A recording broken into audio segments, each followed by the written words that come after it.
What's going on, everybody? Once again, my name is Marcus Lamar, and I'm coming to you today to talk to you about Ben Simmons.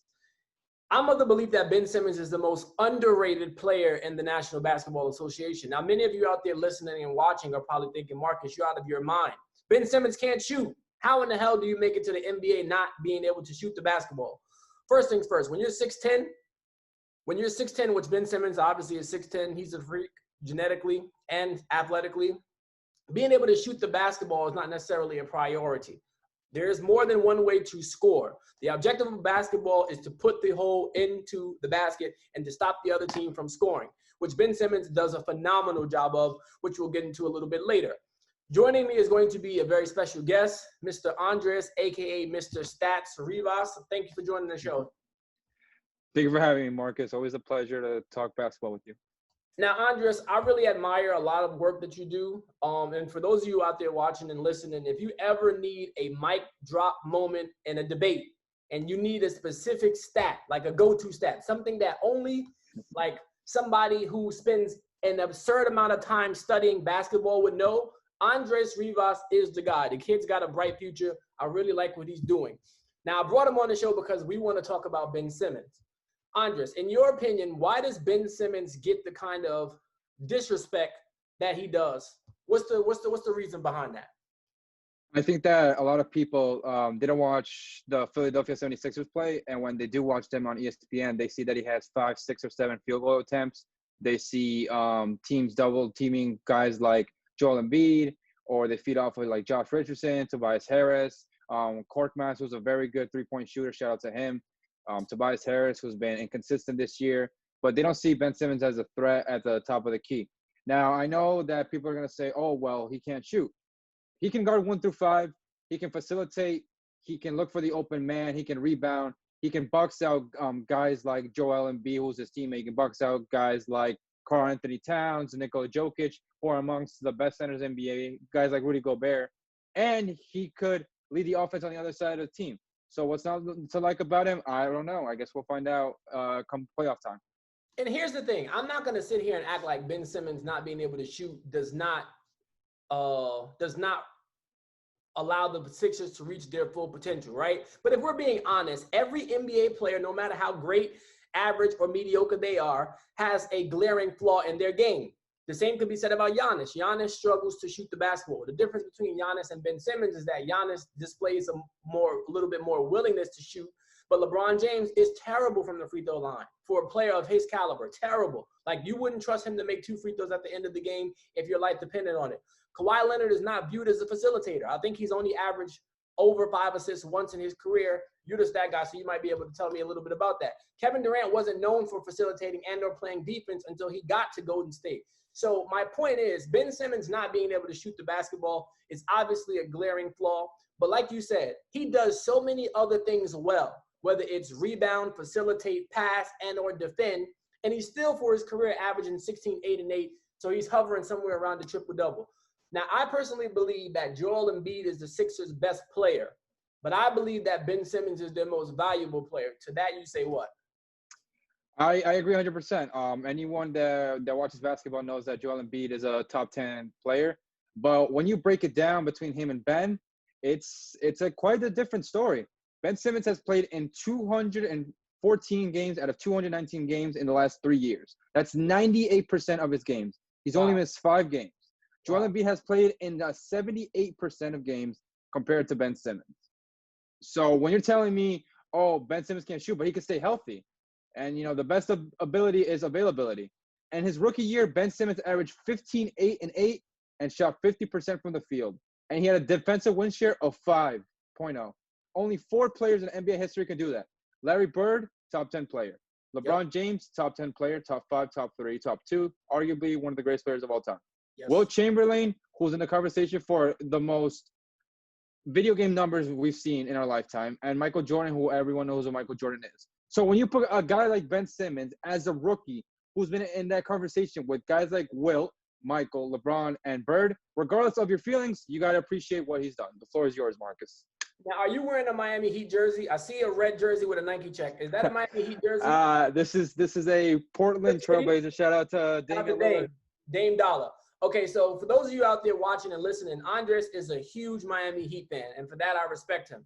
Now, there's been a theory out there floated in the media that Joel Embiid should be traded from the Philadelphia 76ers, and a lot of people, when they hear that, they lose their minds. How could you possibly trade the best player? We're not arguing, at least I'm not, that Ben Simmons is a better player than Joel Embiid. But I think that Ben Simmons has the potential to be a Giannis-like player in the sense that if you surround him with shooters, which Joel Embiid's main problem is, although he can play with his back to the basket, he likes to shoot threes. I think he's around 4-point-something averaging three-pointers for this season. So he likes to shoot threes. And since Simmons can't shoot, having Joel Embiid clogging the paint prohibits Simmons from reaching his full potential. And I hearken people back to when Ben Simmons, I believe it was the season in 2018. Joel Embiid missed significant time, and Ben Simmons had a 2-week stretch in which he put the team on his back and was literally averaging like 30 points per game and having triple doubles left and right. I think that's the type of player he has. Do you think there's any legitimacy to the Sixers trading Joel Embiid? And do you think that the Miami Heat would be an ideal landing destination if the Miami Heat happened to strike out on someone like, say, a Giannis or another high player caliber? Adding to what you were saying, in 2018, the 76ers, they went on a 16-game winning streak to conclude the season. Joel Embiid didn't play for the last 8 games. Now, if you look at the records, they're going to say, oh, well, Ben Simmons only played teams under 500. That doesn't matter. You play the team that's in front of you. Yes. The problem with today is a lot of people look at teams under 500 and they say, well, this team is a lottery team. Anyone can beat that team. But you play who's in front of you. No one made the Philadelphia 76ers schedule. Ben Simmons played who was in front of him, and we successful all 8 times. To add on to what you were saying, Jimmy Butler, he's been a quantified addition to the Miami Heat. And with the speculation, the rumors, and the way the media portrays him and what they've done to the Philadelphia 76ers locker room, apparently there wasn't a tie. There wasn't a sense of unity. There wasn't that brotherhood. But Jimmy Butler and Joel Embiid got along. And they see each other in each other. They see the work ethic. They see the willing to play 48 minutes hard on both sides of the court. So I think Pat and Spo and Jimmy Butler could be like, listen, if we strike out on someone like Giannis, let's flirt with Joel Embiid and let's show him the rings and tell him that, you know what, come to Miami. And what really gets me about Joel Embiid is that when you watch him, he's a dominant player. In my eyes, even though you can say LeBron and I guess Kawhi, in terms of big men, Joel Embiid is the only big man, maybe Anthony Davis, but Joel Embiid is the only big man that we've seen that has gone toe-to-toe with Giannis. Like legitimately gives him fits both offensively and defensively. So I like Joel Embiid. The only problem with Joel Embiid is that we don't know if his body or diet is going to betray him. And the reason I would keep Simmons is because Ben Simmons, like you said, has played in 98% of his games. Joel Embiid has only played in 78%. So not only does Ben Simmons have less of an injury threat, but he's also going to have more prime years as he gets older. Like as bigs get older, they don't get healthier. They tend to have back problems or knee problems. Even though Ben Simmons can't shoot, he's 6'10". You can't teach height in the NBA. So I made a status on Facebook in our group chat, the Sports Hitler, shout out to Carl Kalanges and the crew over there. And I said Ben Simmons is a top 20 player. And I got pushback. So I'm asking you, is Ben Simmons a top 20 player in the NBA today? You can't name 20 players better than Ben Simmons. You can't name 20 players that could guard 1 through 5, can average an efficient 15, 8, and 8, 28 and 8, and be able to guard the 1 through 4 position. Now, people are going to say, oh, well, Ben Simmons is 6'10". He should be able to guard. Well, but that's the talent that God gave him. It's the same thing with Steph Curry. People say, if you take away his three-point shot, he's Jimmer Fredette or he's Johnny Flynn. And that's disrespectful because how are you going to take away the talent from the player? That's what made the player the player. And what's that word that Carl hates?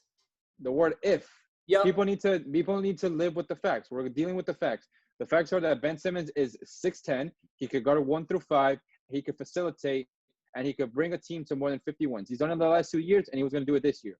In 2013, now I know this is going to be a little corny, a little off the table, but in 2013, LeBron James, he was unlocked by Spoelstra where he could play the 4. And around LeBron James, you had guys like Mario Chalmers, Dwayne Wade, Shane Battier, Mike Miller, and Chris Bosh, who were Ray Allen. Shout out to Ray Allen, 7-year anniversary of the shot. Mhm. Who guys who could spread the floor. So why can't we do the same with Ben Simmons? A point forward with shooters around him that could spread the floor. I agree with you. I think that in order for us to see Ben Simmons unlocked, in order for him to reach his full potential, because he has MVP caliber skills in his arsenal. Like, I want people to wrap their minds around this. People are saying that he can't shoot, but he's demonstrated to you that he can go out and get you 30 points per game. And if he were playing, and I know I just used the word if, but hypothetically speaking, if you were to surround him in a situation like James Harden with a bunch of shooters, or like what the Warriors have with a bunch of shooters, right? Ben Simmons' talent combined with shooters around him would be a scary sight. Like, would literally be a scary sight. I know in the modern NBA, you need at least 2 superstar level players. So trading Joel Embiid is not a popular take, but they don't work well together. Like, just because you pair 2 great players together doesn't mean they complement one another. Joel Embiid and Ben Simmons games do not complement one another. AD and LeBron, they complement one another because they can do the pick and roll, right? And LeBron is a facilitator. AD doesn't need the ball in his hands. You can feed him. Steph and Clay don't need the ball in their hands to be effective. That's why they complement one another. So moving forward, I really think that the narrative around Ben Simmons needs to change. Like you said, I saw somebody say that Donovan Mitchell and Trae Young. Trae Young is a remarkable Phenomenal offensive player. right, phenomenal offensively. But Trae Young doesn't play a lick of defense. I'm all of 5'7". I don't think Trae Young can stop me, and I'm not even being disrespectful to him. But the guy is about 170 something pounds soaking wet. Okay, he plays little to no defense, and I think he's top 10 in assists. So he is getting his teammates involved, and he doesn't have the requisite talent around him. But at the end of the day, it's not close. Ben Simmons is a better player than Trae Young. Like, I think that a lot of people forget what happened with the Houston Rockets this season. Clint Capella got traded at the trade deadline, and everyone is saying, oh, the Houston Rockets don't have a center.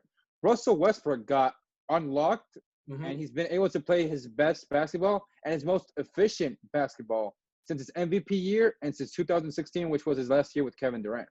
So without Clint Capella clogging up the paint, Russell Westbrook is like, listen, I'm more athletic than half of these guys. I know who I am. I'm Russell Westbrook. I could penetrate. I could get inside the paint. I'm going to do that. So without Clint Capella clogging up the paint, he knows what he could do.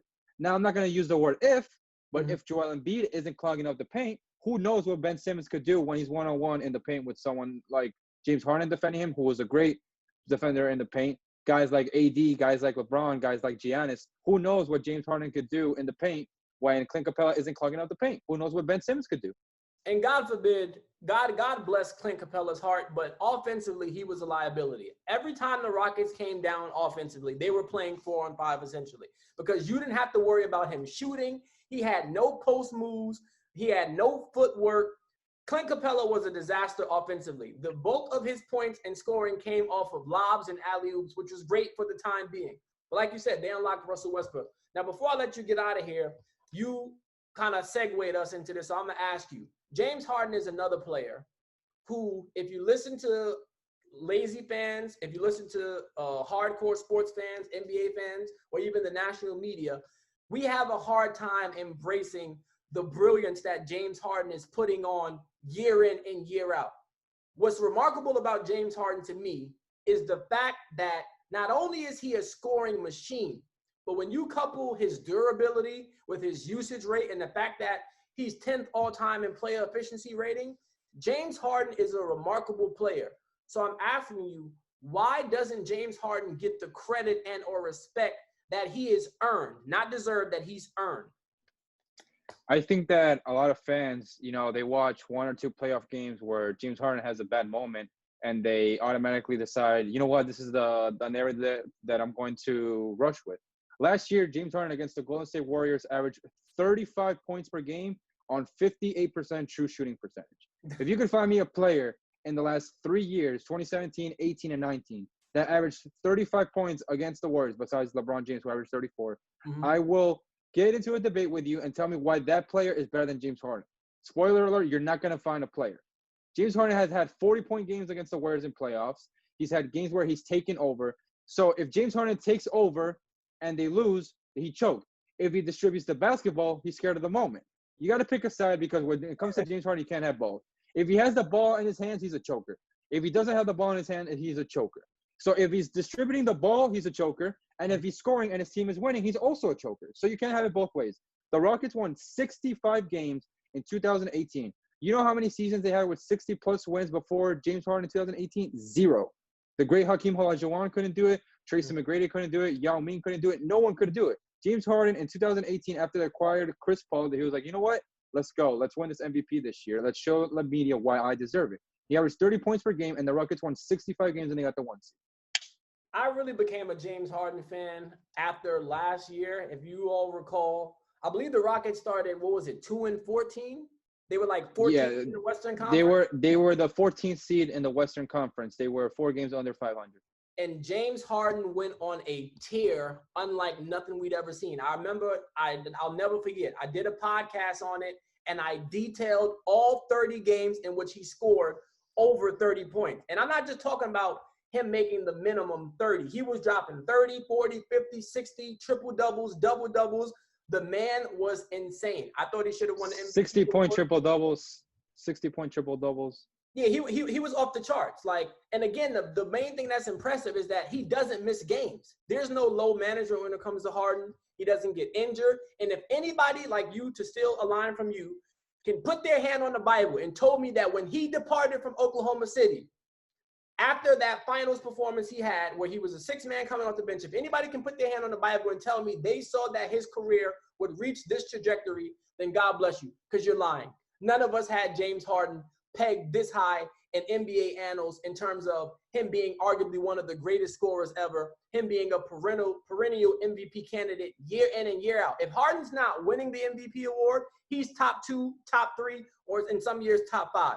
That's remarkable. I really love James Harden. Andres, I appreciate you for coming on the show. This has been a blast. You're a pleasure to interview. Where can the people find you and your content? My content is at Daily NBA Stats on Twitter. It's been since November I've had it. So any statistic you need, any statistic you want, Daily NBA Stats. And one more thing to add, in 5 of the last 6 years, James Harden has been 1 or 2 in the NBA MVP voting. Just wanted to throw that out there for an overrated player. Well, there you have it, ladies and gentlemen. Andres, I appreciate you for joining me. Thanks.